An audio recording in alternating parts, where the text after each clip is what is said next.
When I first started powder coating, I had a tiny oven in my garage, one budget-friendly powder coating gun, and a dream.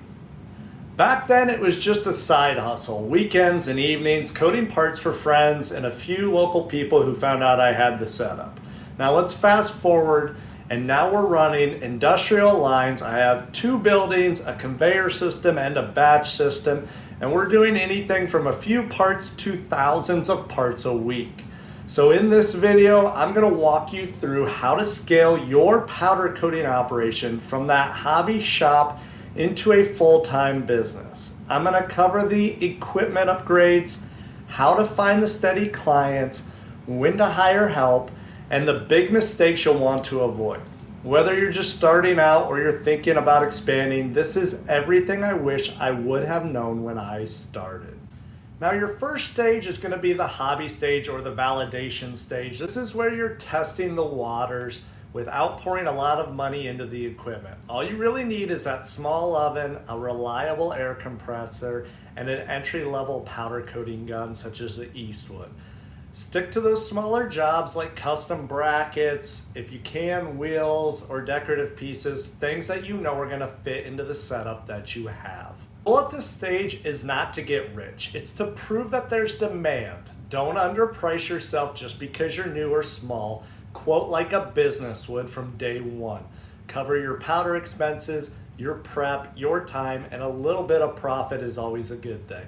Focus on the quality and the customer service, and then turn these jobs around fast and keep your customers happy and collect those positive testimonials.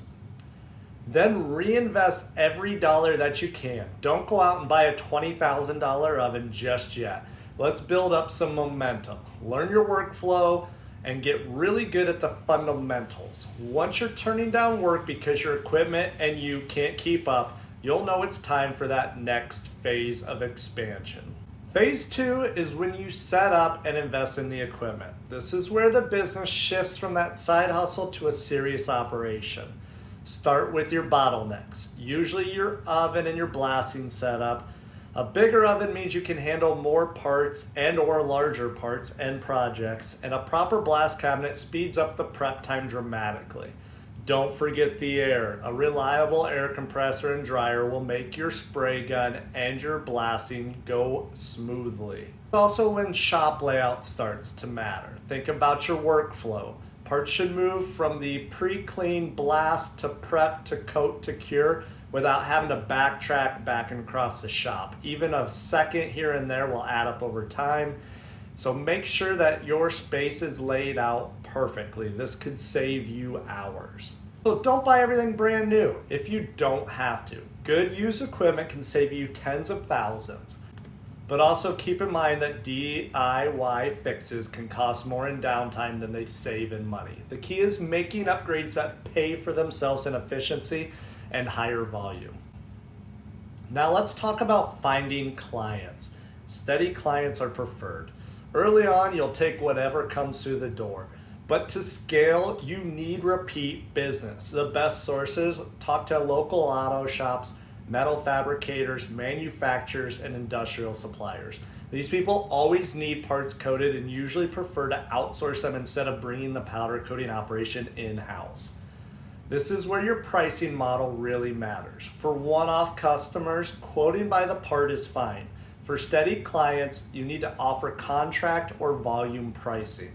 They'll appreciate the consistency and you'll get predictable work in return. Marketing doesn't have to be complicated. At a minimum, claim your Google business profile, post before and after shots on Facebook and on TikTok and Instagram, and YouTube Shorts are always a good way to show off that satisfying coating clip. It builds trust and keeps your shop top of mind. Remember, speed and communication matter. Most shops aren't competing on price, they're competing on reliability. If you deliver on time, you beat 90% of your competition right out the gate. Eventually, you're gonna hit a wall where you can't do this all by yourself. Ask me, I know. That's when it's time to hire. The first person you bring on should usually be someone to help with prep, blasting, cleaning, masking, hanging. This frees you up to focus on the detailed work of coding and managing the jobs. Training is critical. Don't assume people know how to handle parts or masks properly. Create checklists and walk them through your process until they get it right every single time. Quality control should be built into your workflow. Don't wait until parts are coded to check if something was missed. It's going to cost you a ton of money in rework.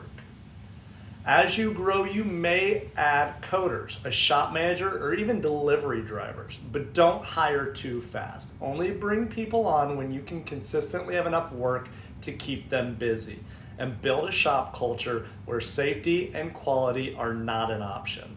That's what keeps customers coming back. Before we wrap up, let's hit a few common pitfalls that crush powder coating businesses. First, scaling too fast. Don't sink yourself into debt on equipment you don't actually have the work to support.